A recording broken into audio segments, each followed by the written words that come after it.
everyone. We are here to tackle about environment and sustainability. Environment issues are mostly confined to the natural environments and tend to concentrate of global climate change issues, in particular CO emission and CFCs pollution, air, noise, visual, and other forms, destruction of habitats, ecosystem, and use of resources, including solid waste. Sustainability is closely related, albeit in the wider sense. So, environmental sustainability is the responsible management of natural resources to ensure they are available for future generations, meaning current human needs are met without promising the ability of future generations to meet their own needs.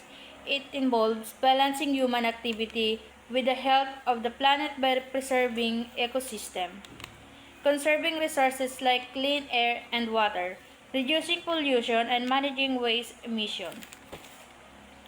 Motivation for care and the atmosphere.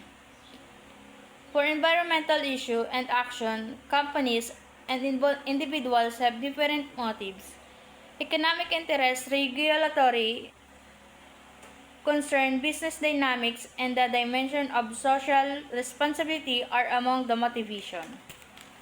Motivation to care for the atmosphere from a desire to protect our own health, a moral or altruistic concern for others and nature, and the need to preserve the planet for future generations. Economic interest. Economic aspect of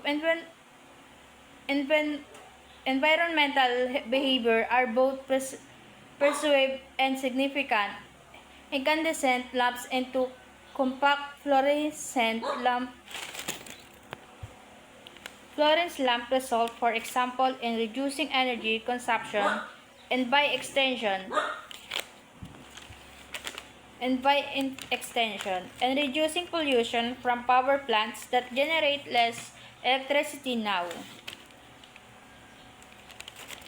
Economic interest refers to the financial or material well-being goals and advantage that individuals, groups, or nations set to achieve. Regulatory concerns. Legislation requiring recycling, water usage limits due to shortage, controls or pollution and discharge, and other environmental constraints. The concern regarding environmental problems is not only good business, it is the rule. Regulatory concern are potential issues or risks that arise from the need to comply with laws and regulations, such as data privacy, financial reporting, and environmental protection. Next, business dynamics. There are many dimensions of the role or market factors is motivating concern or over environmental issues. In the transaction, they are consumer segment that put a high emphasis on environmental. And the pursue this. The business dynamic can refer to the ever-changing and complex interaction within a business and its environment, or it can refer to the academic field of applying system, dynamic to business and policy analysis. Next, the dimension of social responsibility. The relation of environmental policy with corporate social responsibility is acknowledged by many businesses of both inside and outside the hospitality industry. According to its website, Six Continents Hotel Board combines its environmental practices with its corporate social responsibility. The dimensions of social responsibility are generally categorized into four main areas, as defined by R.G. Correll's widely used framework, the pyramid or corporate social responsibility. Next, conservation and management of energy. Conservation and management of energy have long been concern for the industry, especially for managers or facilities Energy use accounts for 4% to 6% of hotel revenues, sometimes referred to as utilities.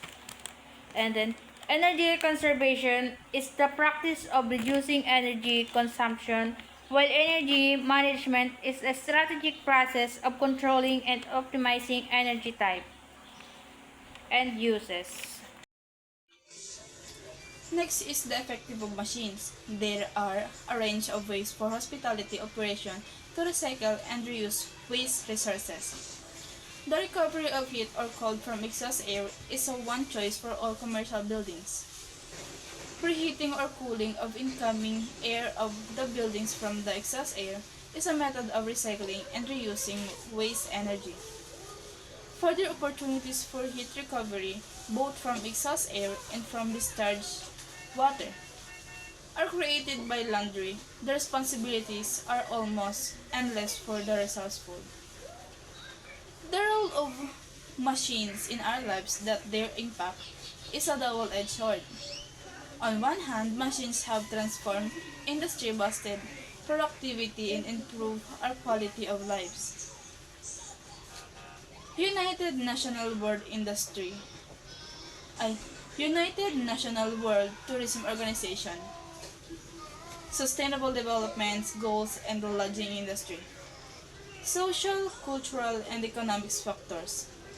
Therefore, important factors for the long sustainable tourism practices and the ethical development of hotels, which connect with in mind hotels play a critical role in a develop viable operational practices and term preservation of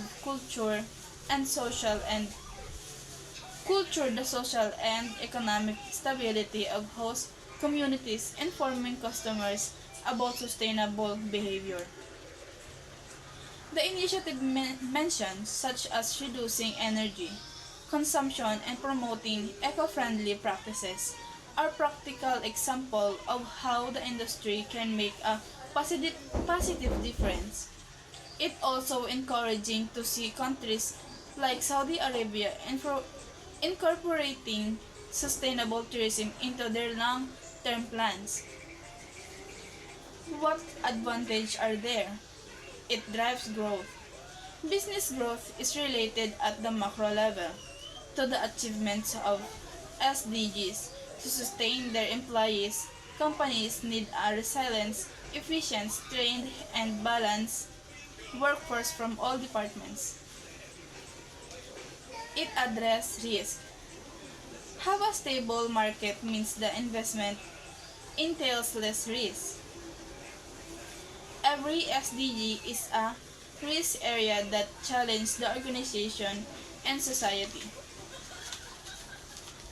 It attracts investment. Through climate focus,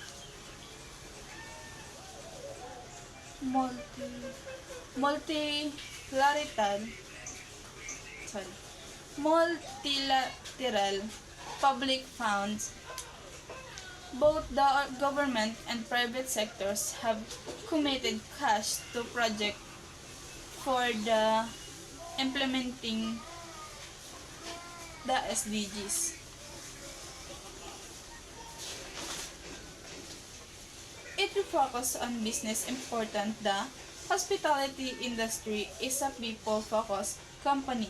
The value of hospitality industry from visitors to workers to stakeholders and residents is rooted in building value for others and enhancing the environment in which we work. It increases brand appeal. These brand properties can gain an upper hand in gaining more clients by promoting a brand's or a hotel property's sustainable practices and activities. It appeals to a broader audience. Hotels are increasingly launching new brands to suit different lifestyle and relate to different age group.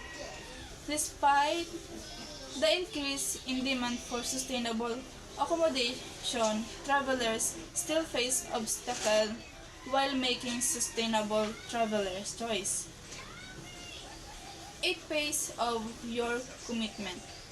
In order to jumpstart sustainable transformation, capital is required at the early stage, but the return is incremental and will ultimately generate long-term returns.